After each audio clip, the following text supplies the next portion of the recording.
Hello everyone!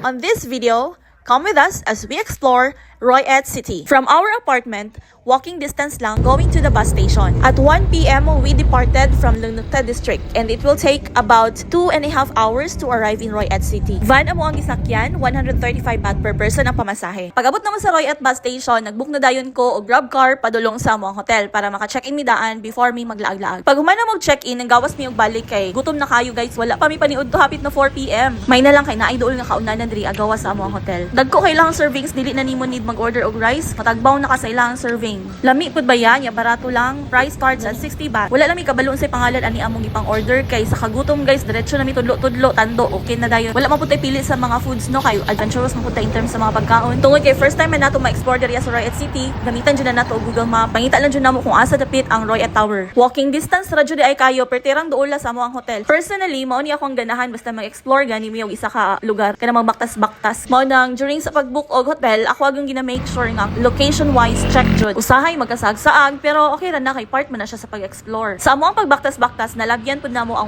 101 Street Art. Mao pud ni siya isa sa mga tourist attraction diri sa Royet City. Samtang nagbiyahe mi ganiha, ulan jud kaayo guys ay may gani pag-abot namo, niundang pud ang ulan. So mao nang nakabaktas-baktas in tawon mi diri sa palibot. Finally, naabot na gid mi diri sa tower. Pag first time bitaw nimo makakita sa tower, ma-amaze jud ka sa iyang kataas. Na-realize na ako nga sa social media ra man na ako makita sa YouTube video. Tapos karon finally na jud ko diri ma-experience na gid nako ang Royet Tower. But because hapon naman ta nakaabot sa Royet, so wala na tay chance na makasulod sa tower. Just hoping nga dili magulan on the following day. Diri na lang ta sa palibot sa tower ma-explore og una. Standing proudly in the middle of the lake, Royet Tower is one of the tallest observation towers in northeastern Thailand. During the day, you get amazing views of the city, but at night, the tower becomes a glowing landmark that reflects beautifully across the lake. It's definitely one of the most photogenic spots in Royet. Let's take a walk together and discover what makes Royet Tower so special after sunset. At night, this place has a completely different atmosphere. The colorful lights, the cool evening breeze, local food stalls, and families enjoying the park make it one of the best places to spend an evening in the city. One of the best things to do here is simply enjoy a relaxing walk around the lake. You'll see locals jogging, cycling, families spending time together, and couples enjoying the peaceful evening. It's a great place to escape the heat of the day and enjoy the fresh air. If you're into photography or Instagram-worthy shots, this area is fantastic after dark. The tower lights reflecting on the lake create beautiful scenes, especially if there's no wind. Every angle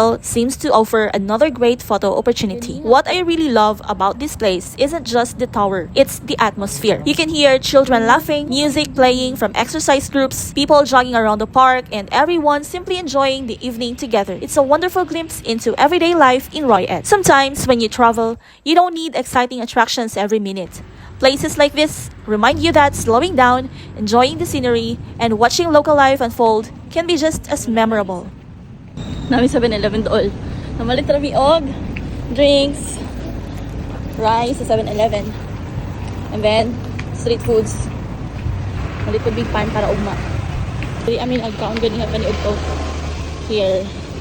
Tapos, diri After a long, exhausting day, there's honestly no better way to recharge than with a satisfying dinner. We grabbed some spicy, flavorful street food, paired it with rice, and picked up some drinks from 7-Eleven. Simple, affordable, and absolutely delicious. To top off the night, we watched some exciting Muay Thai matches. It was amazing to see that the majority of the Filipino fighters came away with victories. Their performances made the evening even more enjoyable. Now it's time to get some rest because tomorrow is another exciting day filled with new activities and adventures.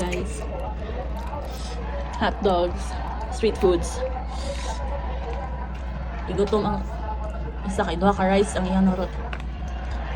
Tapos, nanaog Muay Thai. Ano yun nga drinks guys dito sa Thailand? Lami siya. Kaning nga yung stick guys, lami po niya.